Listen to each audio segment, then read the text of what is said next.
ओम नमः शिवाय। हर हर महादेव। प्रिय भक्तगणों, आज मैं आपको सावन शिवरात्रि की व्रत कथा सुना रहा हूँ। पूर्व काल में सौमणि नामक एक ब्राह्मण पुत्री परम सुंदरी थी। उसके पिता ने एक योग्य ब्राह्मण पुत्र के साथ उसका विवाह कर दिया। दोनों पति पत्नी सुखपूर्वक विहार करते हुए अपना जीवन व्यतीत करने लगे, परंतु संयोगवश उसका पति युवावस्था में ही मृत्यु को प्राप्त हो गया। पति के मरने पर कुछ दिनों तक तो सौमणि शुद्ध आचरण से अपना समय व्यतीत करती रही, परंतु बाद में कामदेव के वेग को सहन न कर सकने के कारण व्यभिचारिणी हो गई। एक दिन जब वह वन में भ्रमण कर रही थी, उसी समय एक शूद्र से उसकी भेंट हो गई। वह शूद्र उसे अपनी स्त्री बना कर घर ले आया। उसके साथ रहकर सौमणि मद तथा मांस का भी भक्षण करने लगी। शूद्र के द्वारा उसने अनेक संतानों को भी जन्म दिया। एक दिन उसका शूद्र पति कहीं बाहर गया हुआ था। उसके पीछे सौमणि ने मदपान किया तथा मांस खाने की इच्छा से गौशाला में, जहाँ बहुत से बकरे भी बंधा करते थे, जा पहुंची। वहां उसने रात्रि के अंधकार में एक बछड़े को बकरा समझकर मार डाला। जब वह उसे मारकर घर के भीतर लाई और यह जाना कि यह बकरा नहीं अपितु बछड़ा है, तब वह शिव शिव शब्द का उच्चारण करने लगी। परंतु इतने पर भी वह बछड़े के मांस को खा गई तथा उसने कुछ मांस बाहर फेंककर यह प्रसिद्ध कर दिया कि उसे सिंह ने खा लिया है। मृत्यु के उपरांत सौमणि ने एक चांडाली के घर में जन्म लिया। वहां वह जन्म से ही अंधी हुई। उसके माता पिता उसे छोटी अवस्था में ही छोड़कर मर गए।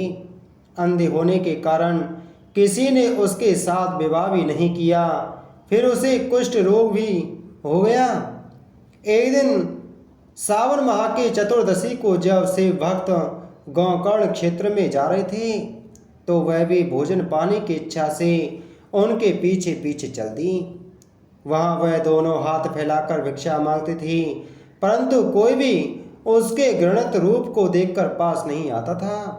संयोगवश किसी एक शिव भक्त ने थोड़े से बेलपत्र उसके हाथ पर रख दिए। जब उसने यह देखा कि ये पत्ते खाने के योग्य नहीं हैं, तो उसने क्रुद्ध होकर उन्हें नीचे फेंक दिया। भाग्यवश वे बेलपत्र एक शिवलिंग पर जा गिरे। तब अंधी की उस अज्ञान अवस्था की पूजा से शिवजी अत्यंत प्रसन्न हुए, क्योंकि उस दिन शिवरात्रि थी और कुछ भी न मिलने के कारण उसने व्रत कर लिया था। रात्रि भर मांगते रहने पर भी किसी ने उसे खाने को कुछ नहीं दिया, जिससे अज्ञान अवस्था में उसका जागरण तथा निर्जल व्रत भी पूर्ण हो गया। प्रातःकाल होने पर जब सब लोग अपने अपने घरों को लौटने लगे, तो वह अंधी चांडालनी धीरे धीरे चलती हुई अपने घर को चली, परंतु मार्ग में ही एक स्थान पर गिरकर वह मर गई। उस समय शिवजी ने अपने गणों को विमान सहित उसे लेने को भेजा। जिस समय शिवजी के गण उस चांडालनी को लेने के लिए पहुंचे, उस समय गौतम मुनि भी संयोगवश उसी स्थान पर जा पहुंचे। जब गौतम जी ने शिवगणों से यह पूछा कि तुम इस चांडालनी को अपने साथ क्यों लिए जा रहे हो, तब गणों ने उन्हें सब हाल सुनाया। फिर शिवजी के गण उस चांडालनी को विमान पर बैठाकर शिवपुरी को ले गए। वहां वह मुक्त होकर भगवती गिरजा की सखियों में सम्मिलित हुई। शिवरात्रि का व्रत इस प्रकार श्रेष्ठ फल को देने वाला है। राजा मित्र से भी इस व्रत को करके ब्रह्म हत्या के पाप से मुक्त हुआ था। जो लोग इस कथा को पढ़ते अथवा सुनते हैं, उन्हें भी दोनों लोकों में आनंद प्राप्त होता है। राजा मित्रसेन ने शिवरात्रि का व्रत करके किस प्रकार ब्रह्म हत्या से मुक्ति पाई, वह वृतांत आप इस कथा में श्रवण करें। शिवरात्रि का व्रत मुक्ति को देने वाला है। सावन मास के कृष्ण पक्ष की चतुर्दशी तिथि के दिन इस व्रत का जागरण, शिवलिंग दर्शन तथा उन पर बिलपत्र चढ़ाना अत्यंत फलदायक कहा गया है। मोक्ष प्रदान करने में अन्य कोई व्रत इतना शीघ्र प्रभावशाली नहीं है। वैवस्व मनु के वंश में मित्रसेन नामक एक राजा, परम धर्मात्मा, वेद पुराण तथा शास्त्रों को जानने वाला, नीतिज्ञ, दयालु, परम तेजस्वी, महावीर, ब्राह्मणों का सेवक, अत्यंत सुंदर तथा शुभ कर्मों को करने वाला हुआ। उसकी पत्नी का नाम दमयंती था, जो राजा नल की पत्नी दमयंती के समान परम पतिव्रता थी। एक दिन वह राजा अपनी सेना सहित शिकार खेलने के लिए वन में गया। वहाँ उसने अनेक पशुओं का संहार किया। अंत में उसकी रुचि ऐसी अधिक बढ़ी कि बहुत समय तक वह अपनी राजधानी में लौटकर नहीं आया, वन में ही डेरा डाले पड़ा रहा। उसी वन में राजा ने कमठ नामक एक राक्षस का संहार किया। उस राक्षस का दूसरा भाई भी वहाँ रहता था। जब उसे यह ज्ञात हुआ कि राजा ने मेरे भाई को मार डाला है, तो वह उनसे बदला लेने का उपाय सोचने लगा। निदान वह मनुष्य का रूप धारण कर राजा के पास पहुंचा और उनसे यह प्रार्थना करने लगा कि आप मुझे अपना सेवक बना लें। राजा ने उस राक्षस की माया को नहीं जाना तथा उसे अपना रसोइया नियुक्त कर दिया। जब कुछ दिन पश्चात राजा अपनी राजधानी में लौट कर आया, तो उसने बड़ी प्रसन्नतापूर्वक अपने गुरु वशिष्ठ जी को भोजन का निमंत्रण भेजा। भोजन तैयार करने के लिए राजा ने उसी रसोइया रूपधारी राक्षस को आज्ञा दी। उस रसोइया राक्षस ने राजा का अहित करने के हेतु जो भोजन तैयार किया, उसमें मनुष्य का मांस पका दिया। जिस समय वह भोजन वशिष्ठ जी के सम्मुख परोसा गया, उस समय वशिष्ठ जी ने अपनी योग दृष्टि द्वारा यह जान लिया कि भोजन में मनुष्य का मांस मिला हुआ है। तब उन्होंने अत्यंत क्रुद्ध होकर राजा मित्रसेन को यह श्राप दिया कि तुम 12 वर्ष तक राक्षस बनकर रहोगे। वशिष्ठ जी द्वारा इस प्रकार श्राप दिए जाने पर जब राजा ने विचार किया, तो उसे भी यह ज्ञात हो गया कि इस भोजन में रसोइये ने, जो रूपधारी राक्षस था, मुझसे अपने भाई की मृत्यु का बदला लेने के लिए मनुष्य का मांस जानबूझकर मिला दिया है। फिर भी राजा का इसमें कोई दोष नहीं था। अस्तु उन्होंने जब यह देखा कि वशिष्ठ जी ने निर्दोष होते हुए भी मुझे श्राप दिया है, तो उसने यह अच्छा कि मैं भी वशिष्ठ जी को श्राप देकर यह प्रमाणित करूं कि निर्दोष व्यक्ति को श्राप देना उचित नहीं है। तब रानी ने राजा को वशिष्ठ जी को श्राप देने से रोक दिया। राजा मित्रसेन उसी क्षण राक्षस रूप हो गया और कलमासपाद के नाम से प्रसिद्ध हुआ।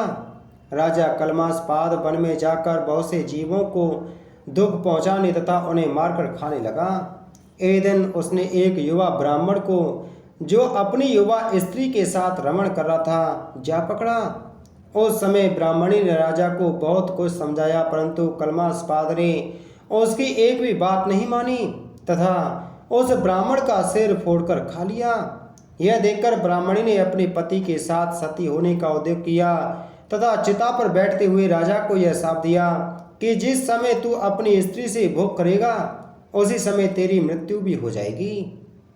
इतना कहकर वह स्त्री अग्नि में भस्म हो गई, पति लोक में जा पहुंची।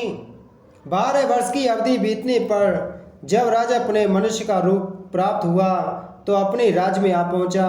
तदुपरांत एक दिन उसने अपनी रानी के साथ भोग करने की इच्छा प्रकट की। रानी ब्राह्मण पत्नी के शाप का समाचार पा चुकी थी, अस्तु उसने राजा को समझाते हुए भोग करने से रोका। उस समय राजा ने मैथुन के बिना अन्य संसारी भोगों को तुच्छ समझ राजपाट त्याग वन में रहने का निश्चय किया तथा घर से निकल गया। वन में उसकी भेंट एक मुनि से हुई। उनसे उपदेश पाकर राजा तीर्थ यात्रा करने के लिए स्थान स्थान पर भ्रमण करने लगा। जिस समय राजा मित्रसेन राक्षस रूप में था और उसने ब्राह्मण की हत्या की थी, तभी से उसके पीछे ब्रह्महत्या भी लगी रहती थी। उससे मुक्ति पाने के हेतु जब वह तीर्थ यात्रा करता हुआ जनकपुर में पहुंचा, तो वहां उसकी भेंट गौतम मुनि से हुई। मुनि को देखकर राजा ने यह प्रार्थना की, हे मुनि, ब्रह्म हत्या को दूर करने के हेतु मैंने अनेक तीर्थों में भ्रमण किया है, परंतु वह किसी भी प्रकार दूर नहीं होती है। अतः आप मुझे कोई ऐसा उपाय बताने की कृपा करें जिससे मेरा यह पाप नष्ट हो जाए। राजा मित्रसेन की प्रार्थना सुनकर गौतम जी ने कहा, हे राजन, तुम इस ब्रह्महत्या से मुक्ति पाने के हेतु पश्चिम समुद्र के तट पर गोकर्ण क्षेत्र में जाकर महाबल शिवलिंग का पूजन करो। भगवान सदाशिव के समान मुक्ति देने वाला अन्य कोई नहीं है। हम भी उसी गोकर्ण क्षेत्र में चले जा रहे हैं।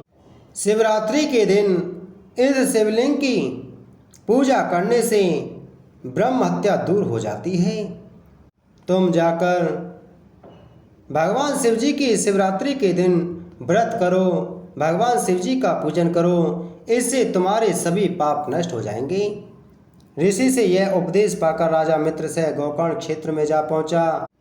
गोकर्ण क्षेत्र में जाकर राजा मित्रसेन ने शिवरात्रि का व्रत किया, महाबल शिवलिंग का पूजन किया। पूजन करने से, क्षेत्र में स्नान करने तथा शिवरात्रि का व्रत करने से वह मुक्त हो गया। ब्राह्मणी का शाप भी उससे भक्ति के कारण निष्फल हो गया। तब वह समस्त पापों से मुक्त हो घर लौट आया तथा आनंद पूर्वक अपनी रानी के साथ भोग विलास करने लगा। शिवरात्रि का व्रत मोक्ष प्रदान करने वाला है। इस कथा के सुनने मात्र से मनुष्य के सभी पाप नष्ट हो जाते हैं और उनकी 21 पीढ़ियां भगवान शिव जी की कृपा से तर जाती हैं। बोलो शिव शंकर भगवान की जय।